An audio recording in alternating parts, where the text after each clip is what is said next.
We begin with the news. Dozens of protesters in the United States city of Florida have protested outside the country's largest migrant children detention center, demanding the closure of the facility. The protesters, drawn from different organizations, took advantage of Father's Day to highlight the plight of thousands of migrant children who are being held in detention centers across the United States. They said the government needs to close such facilities and end the practice of separating children from their families, a practice they called inhumane. I think our primary hope is that this detention center will be closed and that the government will be persuaded not to separate children from their parents ever again. If we really wanted to stop people from leaving their countries, we would help improve the situations there. Nobody ever wants to leave their own country. It's an incredible disaster, only people risking everything to come here. These children are not to blame in any way, shape, or form. And in other topics, the Iranian president said his country will continue scaling back compliance of the Joint Comprehensive Plan of Action, also known as the Iran nuclear deal, unless other signatories show positive signals. Speaking at a summit of Asian leaders in Tajikistan, President Hassan Rouhani said his country has made a decision to terminate the implementation of some of its obligations to the deal, adding that Iran cannot unilaterally comply with the agreement.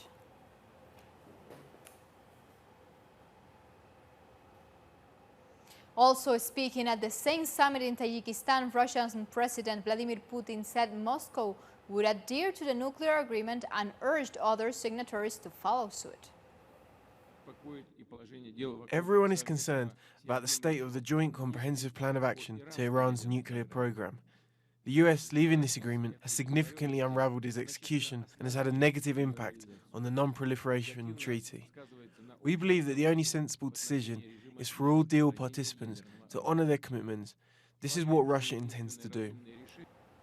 And following days of violent protests, Hong Kong's chief executive has officially suspended a controversial extradition bill. The bill was proposed by the government as a measure to fix recently discovered loopholes which would allow Hong Kong to become a haven for fugitives of the law. I now announce that the government has decided to suspend the legislative amendment exercise, restart our communication with all sectors of society, do more explanation work, and listen to different views of society. This bill has very laudable objectives, not only domestically but also internationally. The enactment of this bill will help to raise Hong Kong's international profile and also demonstrate that we are a place with excellent rule of law, not only for our own citizens, but also in contribution to the combating of serious crime on a cross-border and transnational basis. And on Friday, Panamanian newspaper Panam Post published an in-depth investigation accusing Voice of Venezuelan lawmaker and self-proclaimed interim President Juan Guaidó of stealing funds destined for Venezuelan deserters living in the city of Cúcuta in Colombia. The Panam Post investigation reveals that Juan Guaidó's special envoys, Kevin Rojas and Rosana Barrera, were put in charge of funds designated to support the searches of the Venezuelan armed forces on February 24th. As such, they were working with the Colombian government and the United Nations Human Rights Council to pay for 7 hotels. But while the special envoys claimed to be paying for all 7 hotels and were receiving funds from Guaidó to cover those costs, in reality they were only responsible for the payment of 2 hotels and were embezzling the rest of the funds. On top of this, Barrera and Rojas claimed to be caring for nearly 1,500 deserters, but Colombian intelligence puts the number at about 700. Another allegation leveled against Juan Guaidó envoys is that they allegedly let over half of the food items sent to Cúcuta as humanitarian aid go bad and were planning on burning it to cover up their mismanagement.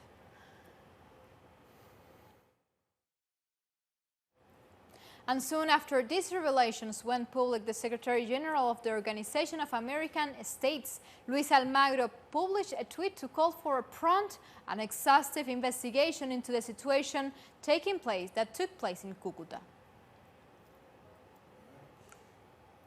And in other topics, Sudan's former president Omar al-Bashir has been taken to the prosecutor's office for questioning over corruption charges. Prosecutors say a large amount of foreign currency was found inside grain sacks at Bashir's home after he was ousted. He is also wanted by International Criminal Court under accusations of being behind numerous war crimes and crimes against humanity in the Darfur region. This is his first public appearance since he was overthrown in the month of April. The principal of the prosecutor's office were presented to the accused, former President Omar Hassan, Ahmed al-Bashir, and the charge was laid under Articles 5 and 9 regarding the possession of foreign money, as well as Article 6 regarding illegally acquired resources. And we keep moving on from scenarios. Thousands of people took part in a silent march of remembrance in London to mark 2 years since the Grenfell Tower fire, which killed 72 people. Labour Party leader Jeremy Corbyn accompanied the march. Before the walk, survivors and relatives released doves and green balloons to honor the victims. The marchers then made their way through the streets of North Kensington, near where the tower is located.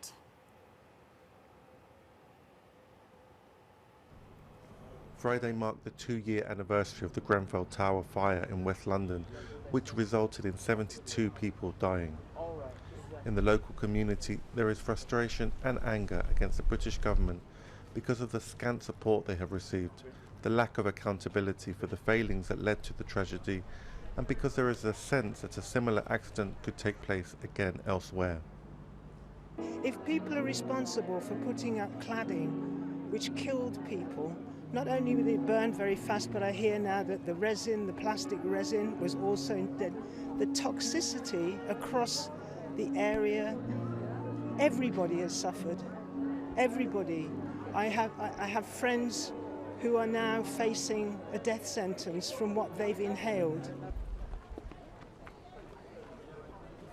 As part of the commemorations for the second anniversary, the community and its supporters marched silently through the streets of the neighbourhood, as they do on every 14th of the month since the fire occurred. An estimated 11,000 people attended the silent march, including Labour Party leader Jeremy Corbyn. We have not seen any arrests, and in fact the other day the police said while they had questioned some people under caution, they said that there wouldn't necessarily be any charges brought.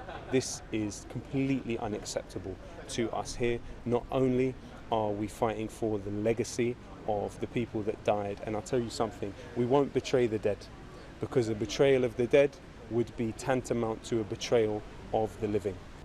Impunity for those that made decisions that meant that so many died in the fire is a concern for many in the local community. With an ongoing government inquiry into the tragedy not expected to be finalised until 2021, there is a real fear that no one will be held accountable. In West London, those commemorating the second anniversary of the tragedy came out in numbers, dignified and defiant. Pablo Navarrete, Telesur, London. Time for a first break here from the South. Make sure you follow us on Twitter at Telesur English, and on my account, of course, you are seeing it at Laura P. Telesur. Stay with us.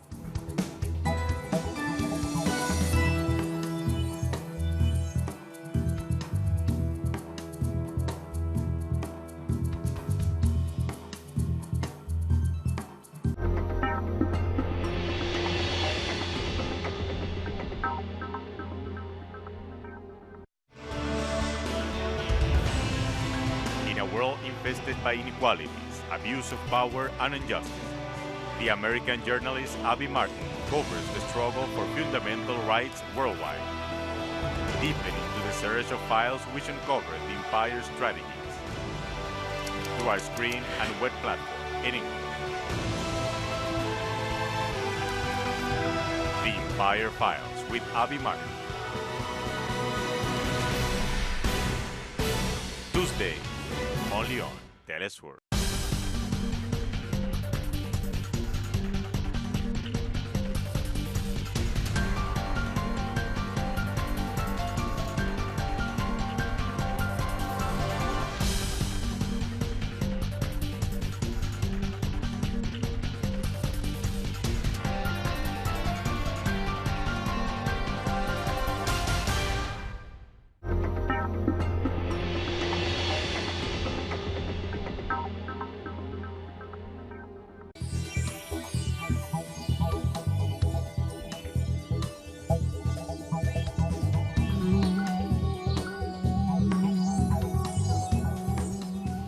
are back with the news. The head of Libya's Government of National Accord has announced a new political initiative and elections to be held before the end of the year. In bid to end the crisis in the country, this announcement comes as fighting between General Khalifa Haftar forces and the Government of National Accord has intensified, recently resulting in a standstill on the southern outskirts of Tripoli. Our initiative is summarized in the following points. First, to hold a Libyan forum in coordination with the UN mission from all the regions who have political and social influence, who advocate for a peaceful and democratic solution. We've decided during this forum what will be the future roadmap of this period and create the suitable constitutional law to hold presidential and parliamentary elections before the end of 2019. And on Sunday, South Africans commemorate what is famously known as the Soweto Uprising. On the 16th of June 1976, thousands of students in the Black Township of Soweto took part in a mass demonstration against the government's decision to introduce Afrikaans as the official language of instruction in schools, as Afrikaans was seen as the language of the oppressor. We tracked down some of the leaders who organized the 1976 demonstration. Epfo Lacalle reports from Soweto for us.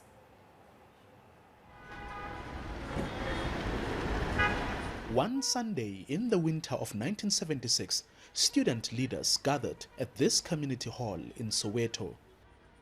They discussed a controversial announcement that had been made by the Department of Bantu Education. Afrikaans would be the official language of instruction in black schools.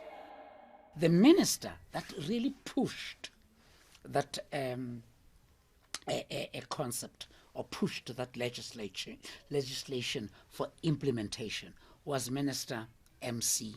Botha. This meant school subjects like mathematics, geography and history would now have to be taught in Afrikaans. That language had negative connotations at schools like Orlando High in Soweto. Black people had 3 languages to study. It was your mother tongue, it was English, and then it was the language of the oppressor, which is Afrikaans.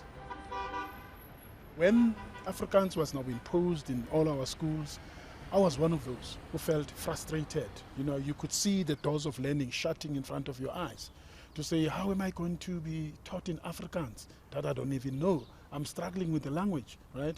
It is not my mother tongue, you know, it's not even my second language. Students then reached out to the authorities in an attempt to voice their concerns. That's when I took the initiative, therefore, to say, what about communicating, you know, with the then Minister of Bantu Education to say, can you explain, you know, what are you trying to achieve? And of course, one expected the Minister of Bantu Education, first of all, to look at the letter itself, you know, correct the grammar, then give me a call and say, hey, let's sit down and explain what we are happening, or what was happening at that time. But he decides to send the police to come and arrest me. After Enos Ngutjane was picked up from Naledi High by the police, his schoolmates became extremely angry. In the days that followed, students took a decision to demonstrate on these streets of Soweto. At that stage, they were fighting not only against Afrikaans, they wanted racial segregation to be completely abolished.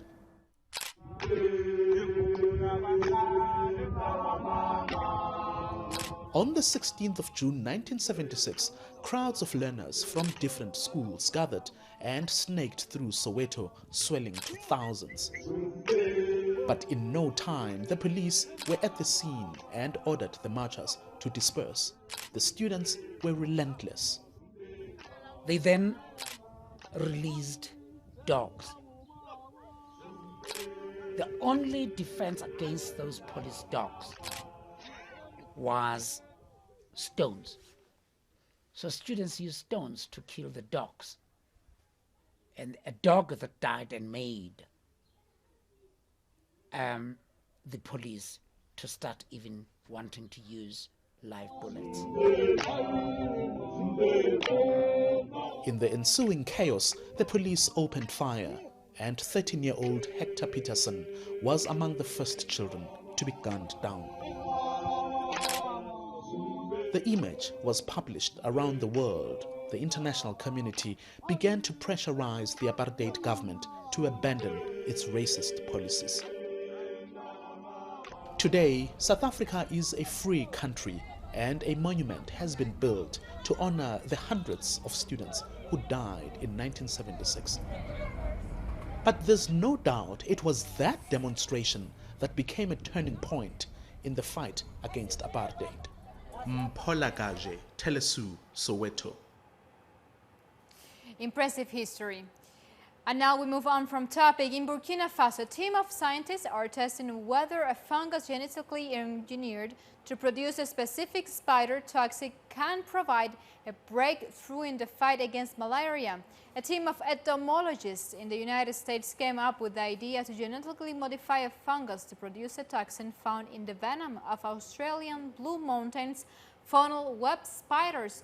The toxin kills malaria-carrying mosquitoes when fungus comes in contact with the insect blood. Test results in Burkina Faso show dramatic decline in mosquito population. Research believes combining the fungus with other insect-killing methods could prevent mosquitoes from developing resistance. The mosquitoes fly around the room, looking for bait to feed, so they feed on the veal. After feeding, mosquitoes look for a place to rest. They usually go on the wall. Given that they are attracted to black, they will rest on the treated cloth, which is black. That is when they make contact with the fungus spores, and the fungus starts to germinate inside them, and that's what kills them. And in other topics, the World Health Organization in Uganda has started to vaccinate people who may have come into contact with 2 people who died from Ebola last week. 3 cases have been recorded so far in Uganda, all from people who had arrived from the Democratic Republic of Congo. More than 2,000 patients have been diagnosed with the virus in the DRC, and are more than 1,000 deaths so far. The cases in Uganda are first time the virus crossed an international border since the epidemic started. On Friday, a WHO panel decided not to declare an international emergency over the outbreak, saying such a declaration could cause economic harm. They don't seem to be scared. They are willing to take up the vaccine. I mean, it is a harmless vaccine. It's given the same way we give all the other vaccines. So there shouldn't be anything unusual. And they understand it's for their benefit, so that they are able to stay healthy and save their lives. Time for a second and very short break. Stay with us.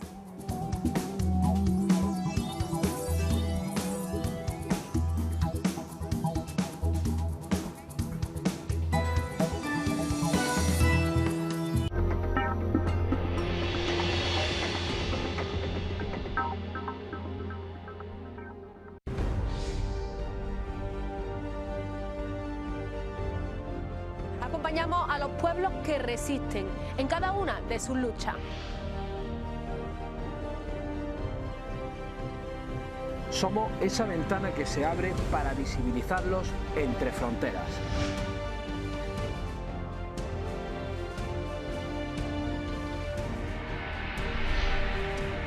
Thursdays, only on Telesur.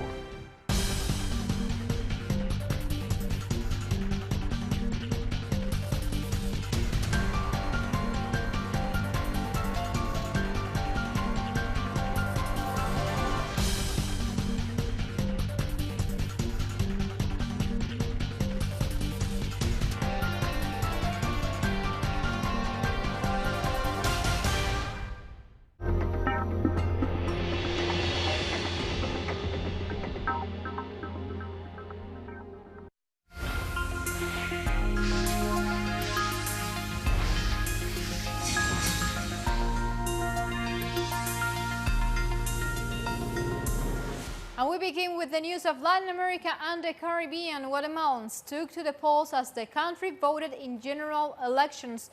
The polls closed at 6 p.m. local time and the vote counting is still underway. More than 8 million people were registered to vote as uncertainty, allegations of corruption and fears of possible fraud abound.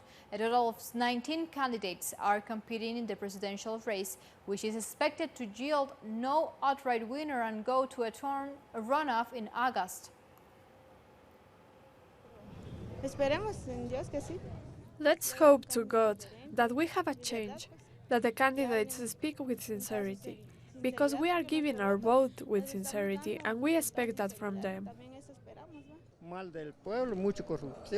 We have a lot of corruption, a lot of gangs, a lot of killing. Who is going to change it? It is very difficult, but I hope that one of these candidates can help these issues. And the three presidential front-runners also cast their vote. Here's some of what they had to say. Let's hear.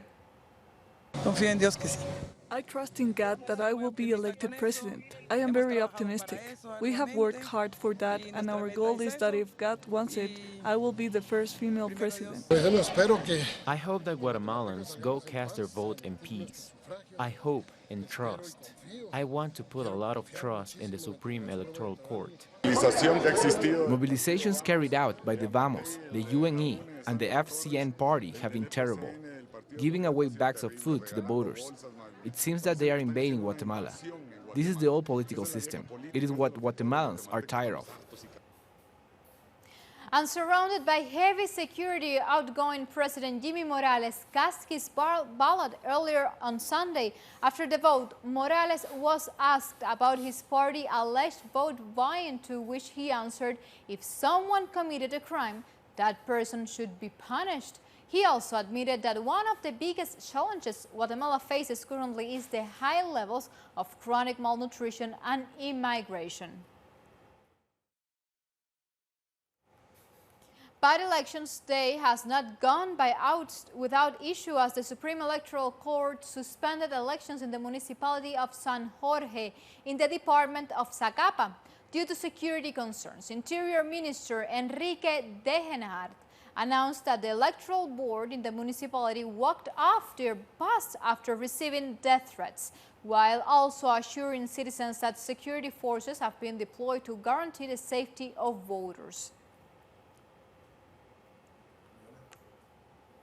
And from Guatemala, we move on to Argentina, where authorities have reportedly managed to restore 98% of power following a massive outage that left tens of millions in Argentina, Paraguay, and Uruguay without electricity. Power has also returned to most of Uruguay as well as to people in neighboring Paraguay. The exact cause behind the failure in the country's power grid remains unknown, but Argentina officials say the failure originated at an electricity transmission point between the power stations in the country's northeast.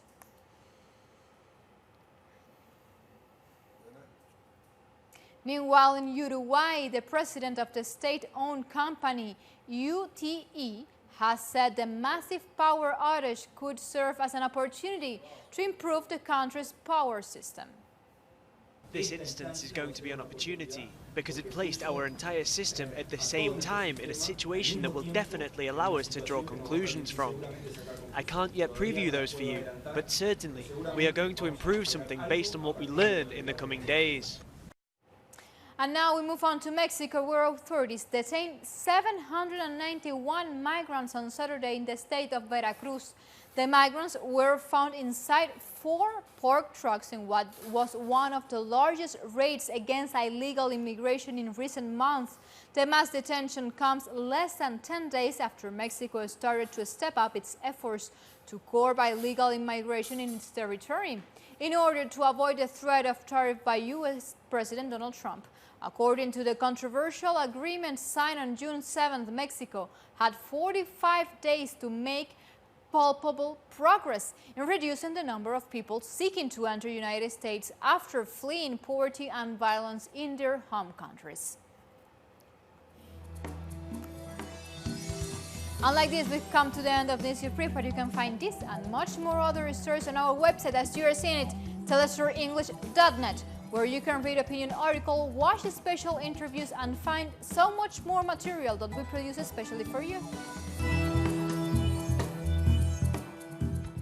Continue with Telesur, connecting the global south. Until next time, thank you for watching.